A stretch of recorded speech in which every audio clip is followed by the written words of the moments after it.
Hello everybody, I am Steven with Team Covenant at a very late night at the Covenant store, which is really fantastic. It's just so good to be here with the two finalists on the day at our regionals for 2014, Sasha Friedman and Sam Suied. Congratulations to you both. Sasha ended up taking first.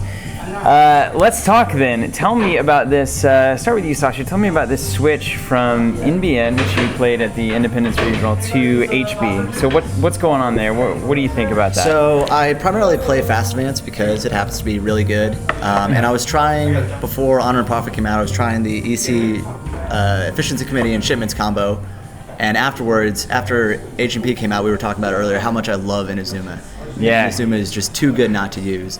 So I put some of them in my deck, and it's just a NAPD is better than the EC Shipments combo, so it's just a basic Fast Advance deck with a lot of Bioroids and then two Inazuma that did a lot of work. They did some serious work in the finals. Sam, how about you on the Corp side? I know you have a lot to do with a deck that's been going around, this NBN variant that you have pioneered, I would say. And while you're here, thank you for bringing Noise Siphon to the world and I don't think you should helping me out there. But go ahead and explain this about this deck, this Corp deck. All right. Well, I wanted to play NBN, but every time I played it, I'd get my hand flooded with agendas, and then I'd lose. So I wanted to be able to make a remote server that was really, really annoying. So I started with money, and that's why I was playing blue level clearances and a few other structures, and then the standard NBN operations. And from that, I kind of just ran with what influence I had left. Because I had so much money, Ash was an all-star. Ash and blue level clearance made the deck work, and then I had 5 influence, and I wanted slightly spicier sentries, so I went with Shinobi and 2 Rotos or something like that. Shinobi, a really bold play, I feel like. Did you get any flatlines off Shinobi? I got a turn 1, click 1 flatline. There it is. And that is what Shinobi can do. What about on the runner side? You guys both running Andromeda. That really doesn't tell us anything, though, right? Because it's just 9 cards, so you could be running any variant of this deck. Sasha, what were you up to with your Handi Deck? What was your influence? So after you blew me up in Missouri multiple times, and just the pain. Once Quandary came out, I quickly realized that Yogg is just not good for dealing with Quandary on Essential. So Passport came out, Honor and Profit, and it's wonderful because one of the main problems with criminals is keeping lines of your program. So if you're going to import something like Yogg or Gordian Blade, you usually have to bring in 2 or some form of recursion, or just be really, really risky. I like to run 2. But I could never find the influence for 2 Gordian Blade. Passport comes out, and now I can drop my clone chip and drop recursion and go 1 Gordian Blade and 1 Passport, and I'm in love with the combination. So Passport is so cheap that if you see it early, you're rarely gonna special order for it, but if you see it early, you just drop it and start making runs.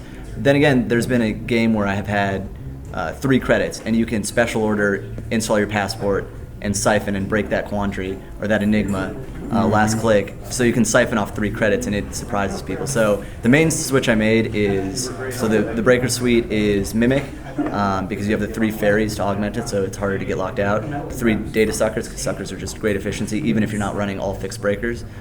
Gordian Blade and Croter, that's the main idea. And then added in Legwork, which I was so foolish not to add in. I should have instantly realized how amazing that card is. That card's too good. Yeah. And that's primarily the differences, and it's infinitely better. All right. Well, Sam, what about you? Right. So are you doing things differently? I did see a Yogg in your deck. So what's the idea behind that? I really, really liked security testing in play.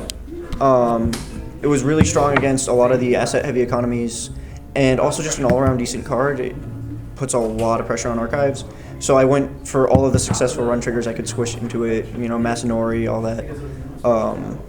And I actually wound up having to cut the siphons because in testing I found the decks I was actually concerned about playing, the HB Glacier or Fast Advance, just with Adonis, Eve, and Big Ice, the stronger NBN decks. Everything except a few really strong Jaceki decks, you couldn't siphon them. They just stick in my hand. Usually they had closed accounts, so I had to cut that. but it was, and just go heavier on resource economy, which really helped. It allowed me to keep up in a lot of games. And then I just went full deep dig to give myself a way to win outside of, siphoning them and watching them suffer, because I can't do that anymore. Yeah, so it's kind of interesting to me that you obviously very much a fan of account siphon, have cut them from the deck. So what does that say about the card in general, or about how the meta has reacted to it? Is it literally just Corps have changed the way they play and changed the things that they want to bring? I think Corps right now are either very rich and don't care about the siphon, or have stuff to res in response, or just can keep throwing down ice. Like, I mean, you'll see in the finals, there was never a point I could siphon him. I never had the rig up, maybe on the last turn, but he had 14 credits by then, so it wouldn't really have mattered. And I just, I had siphons in San Antonio, and they were stuck in my hand again. After round 3, they were just completely stuck in my hand. I had to pitch them. So coming up here, the major change was I had to get rid of the siphons. Nice. And Sasha, on your end, I know you kept them in. Oh yeah. And I saw a play during the finals that reminded me of your game against Tim, where the scoring opportunity was there, but it was closed with the siphon. Right. So do you still stick behind the siphon in this meta right now? So Criminal has so many tricks, inside job, mainly for getting into places where the Corp has done the math and decided that you can't get in. And account siphon is the best trick for that. So in that game, I actually account siphoned into a 5 strength Draco that I couldn't break, just to force him to spend some money and boost either boost the trace a little bit, which you ended up doing a little bit. I didn't boost with my own money. I used the sure. Oh yeah, and then you rezzed. So basically, what I did was deny the scoring window. I made sure to get him under the 3 credits, so he had a single advance card. So that's the key. The one of the main ways I use account siphon is to get them under the likely scoring threshold. And sometimes you don't even have to fire it. You don't even need to get your tags. But just that 1 turn delay gives you an extra draw to get that inside job. It gives you an extra turn to start going into their hand, and it just generally disrupts their game. Obviously, if they don't defend against it, it's a ridiculously powerful card and it's awesome economy, but that isn't the only way it can be used. And so I like to use it as just another way to pressure the corporation. Right. Well, the first few rounds I definitely missed it, but it got to a point where I was finally happy that I, put in more Mr. Lees and Daily Cast and stuff like that. Well, so what would you guys say is kind of the way to get to the next level in Netrunner, right? So you guys are in the finals. Obviously, we've seen you here before, Sasha. Sam, you're kind of a renowned player of sorts. So we expect to see you guys in the top 8. And what is it that you could say to people who are not consistently getting to this level that would take them to the next? Sasha, you want to kick it off? I think and I mention it whenever someone asks me, what do I need to do, or general questions, I just say play 1,000,000 games. Play a deck into oblivion. Find some archetype that you like, and don't be afraid to steal it, because it's all right to net deck a little bit. The good thing about this game is straight net decking doesn't work. So if you just go onto Team Covenant homepage or StimHack and you pick my deck and you start playing it, you're going to be like, this deck sucks. Why isn't it working well? Well, because players are, the wonderful thing about Netrunner is you have such a versatility in your turn order, and that changes the outcome of your plays infinitely. If you draw first opposed to last, the little things really change the game. So no matter what deck you find, you just need to play it a ton. And maybe if it's not turning out like you want to, try something else. But just play 1,000,000 games. Play 1,000,000 games. Good advice, Sam. What about you? I have 2 things, because this actually came up. We were teaching my friend Alejandro, who actually got 3rd. He got 2nd at San Antonio and 3rd. He used to not be very great, but we taught him a whole lot. So the 2 major things is get rid of pet cards. There's a lot of people that they want to make, Underworld Contacts work. And I've seen people hostage out Underworld Contacts. In the back of my mind, I'm just thinking that is a lucky find at 9 turns. Yeah. But so get rid of few pet cards. And then the other thing is, I noticed this on a lot of new players. Draw more cards. We had to yell at a lot of the Taoist people to just start drawing cards, because they'll try to do it with what's in your hand. But if you look at your hand and don't see anything, just draw a card. As somebody who played a lot of Magic, if you could tell me that I could spend, a fourth of my turn to draw a card, any day of the week. I'd just be sitting there. I'd deck myself, like drawing cards. Yeah. And a lot of new players don't do that, so those are my 2 definite recommendations. Great bits of advice. Well, thank you guys so much for taking the time, and congratulations hugely for being here and for making a statement.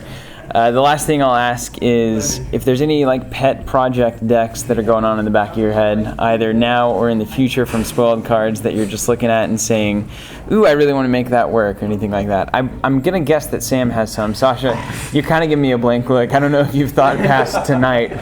So, Sam, do you have anything that you're thinking about? I have to, all I know is I have to scrap my runner deck and start completely over because Lotus Field just blanks what I have right now. Yeah.